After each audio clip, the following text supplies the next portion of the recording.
Hey folks, Pirate Tiger here. Welcome back to 80 Days. And after a devastating stop in Yokohama, which you missed because I'm a tool who forgot to press the record button, and a devastating blow to our bank accounts, and an interminable trip across the Pacific, we have been diverted by a storm.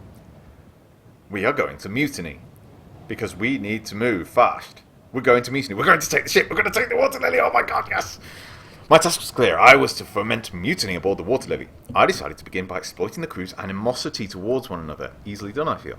Divide and conquer, also dear Maman always counselled, because dear Maman was a Bonapartian. So, I considered inflaming their religious passions. Yes, easy way to start, given what we already know.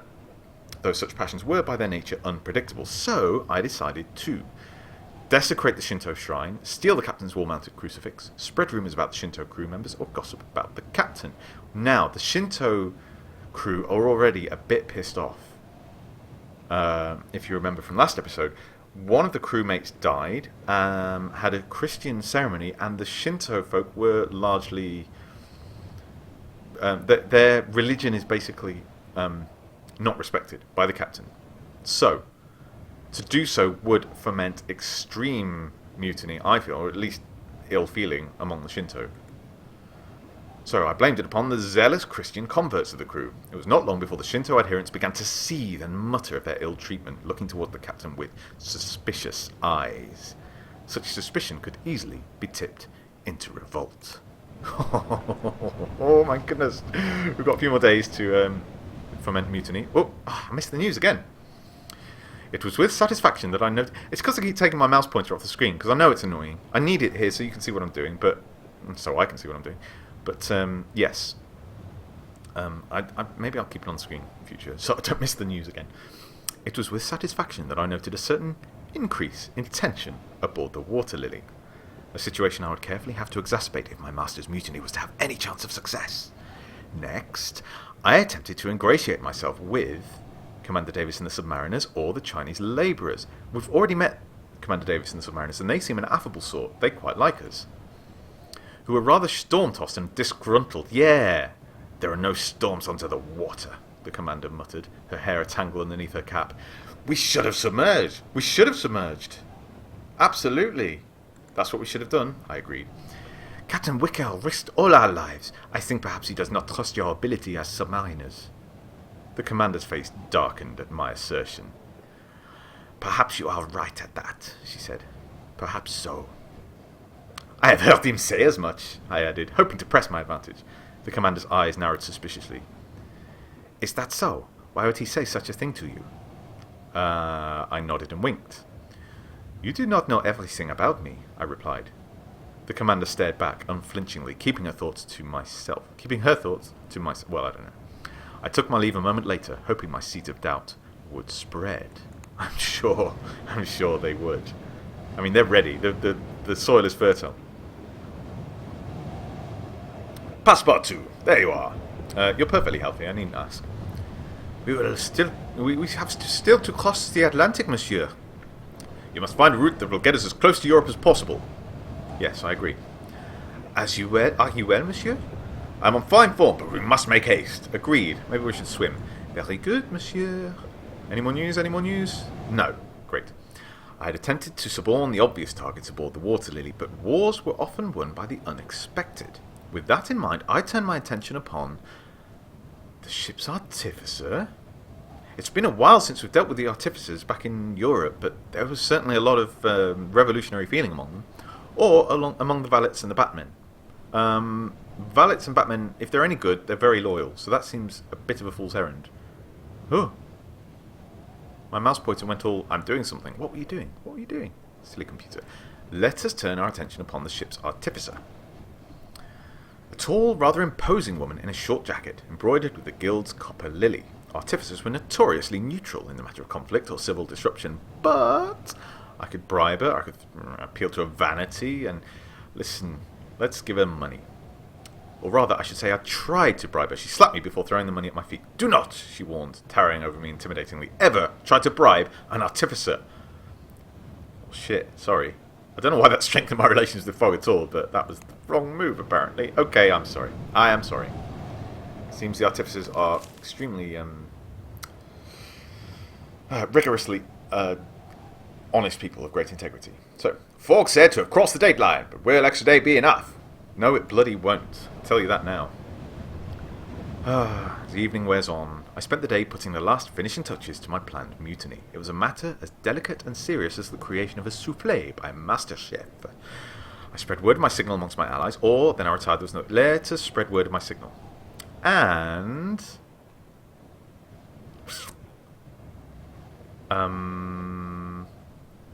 let us retire early. One could not mutiny on a bad night's sleep after all. Yes, indeed. Come the morning, Honolulu free from piracy increase. Okay, that's great to know.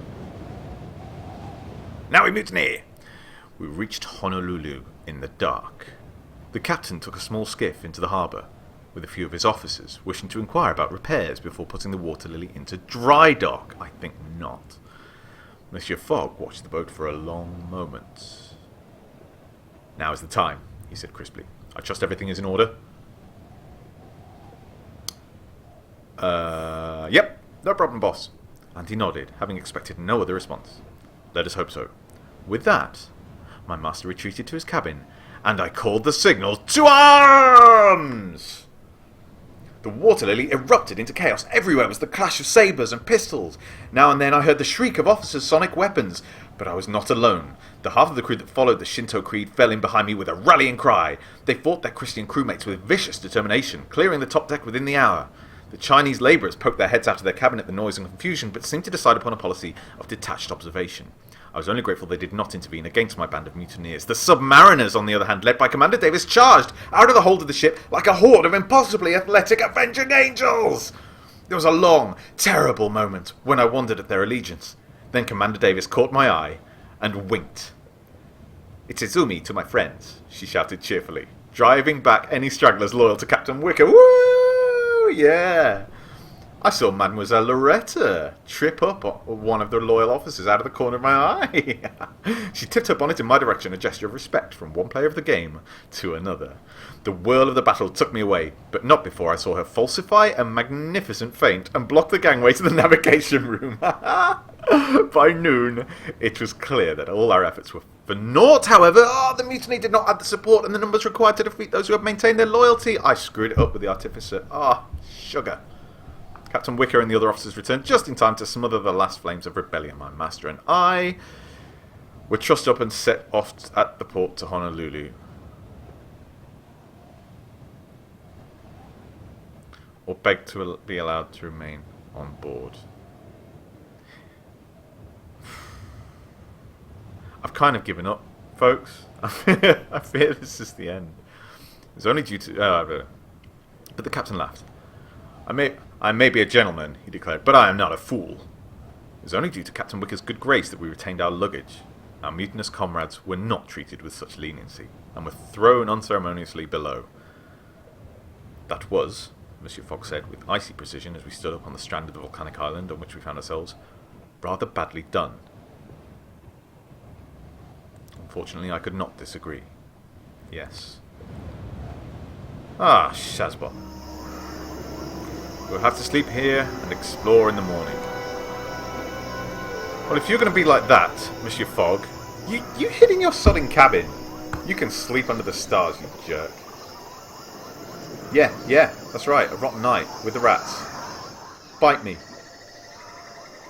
We had no option but to wait out the night, behind a building like shipwrecked sailors and shiver till morning. To say we slept poorly is an understatement I will not make. I thought I was going to die. Shut up. Well now, that did not go well. That did not go well at all. We discovered a new route, Manila, which is way back there. Maybe we took the wrong route around the world. Maybe we should have gone west. I really don't care to go to Manila, thank you very much. But from Honolulu, we can go to San Francisco. We can also go down to, where is that? Acapulco? It was as though Honolulu lived in one indrawn breath. A wheeling swathe of sky, white-laced waves and pristine sand, bounded by black volcanic bluffs. The town was entirely hidden behind groves of coconut, and eucalyptus. We took a short tour. "You look," said our coach driver Hila Hila, "like city folk." I was born in Paris," I nodded. "My first breath was of her smoke and perfume." "So you are like the great and sleepless city of Paris, always in a rush." He murmured something to his horse, which looked well fed and high-spirited. "As a young man, I went to San Francisco to make my fortune. I too ran and scrabbled in pursuit of the almighty dollar." "We are not pursuing wealth, monsieur," I corrected, though indeed Mr Fogg's fortune hung in the balance of this wager. Was our entire adventure merely a glorified pursuit of coin? Our adventure thus far had been somewhat harum-scarum. Barely had we placed our toes on dry land than we were looking to depart. Oh, I had seen so many wonders, and yet each had been ultimately reduced to another mark in my master's ledger. "Do you not wish to freedom to exhale, Passepartout?" the coach driver asked. "To stop running and simply feel the wind upon your face, and the sun warming you, and the sound of the ocean like a heartbeat?" "I will take my moments where I may, Hila Hila," I agreed. "With my master, that is where I find peace. Or if not peace, then surely it is a purpose, and that is much the same." The coach driver sighed and turned his face up to the endless sky. "A man may find himself here," he told me, "but only if he wishes it." He invited us to his home that evening, and fed us dough-like poi and bright flesh slices of orange and guava, and I thought for once about peace and purpose, instead of the distance yet to travel. My own purpose remained undimmed, but Honolulu was a pause, a moment pulled free of past and future, and containing only the taste of guava and salt-freshened wind. We finished our day in Honolulu with a souvenir, a swirling conch shell collected from the beach as we walked back to the docks. Apparently that strengthened our relations with Fogg. Lord knows why. The conch shell should fetch a good price in Dallas should we decide to sell it. Oh, is that why? You mercenary git. Wow, it's fairly expensive, isn't it? We've got to get to San Pedro! Okay. Let's plan our journey first. The onward trip is... We could go to Acapulco for only $4.90. That's pretty cheap. Panama City for $2.50. That's not cheap. And $1,000 to San Francisco. Now that's not cheap either. Acapulco is definitely cheaper, and it looks like there might be a good way to cross to Havana. But if I don't get to San Pedro in a week, I will cry. So tomorrow, 9 a.m. With 3 bags. We're going to San Francisco, unless we're going to Acapulco, which is tomorrow at 12 and gets us Monday. No. 3 bags. That's all we're going to have. Okay.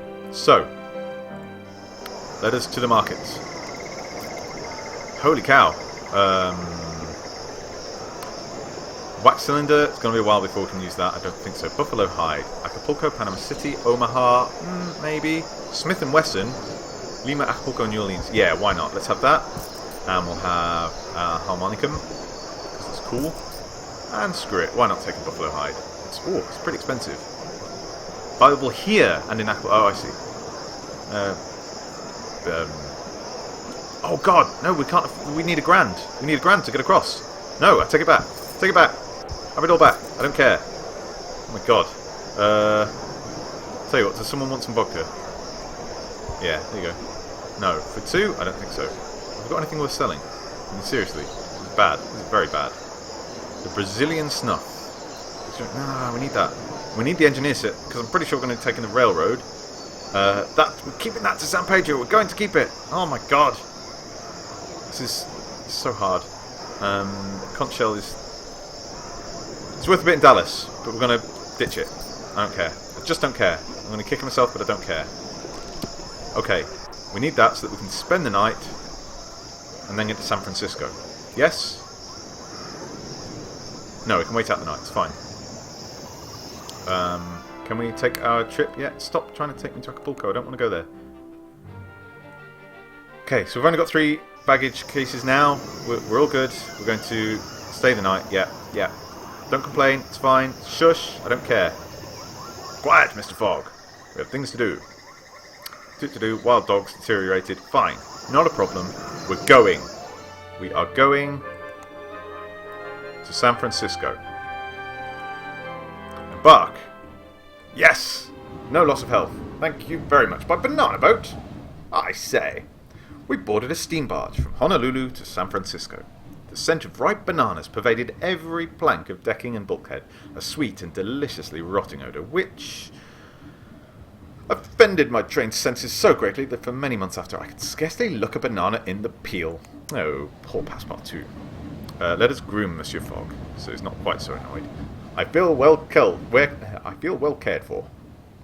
Ah! I huffed, attempting to convince my mouth that I ate fried kippers and potatoes at breakfast. Everything smells of bananas! Everything smells of bananas! Mr Fogg replied that he could not smell a thing, which I took to be his queerly English sense of humour at work.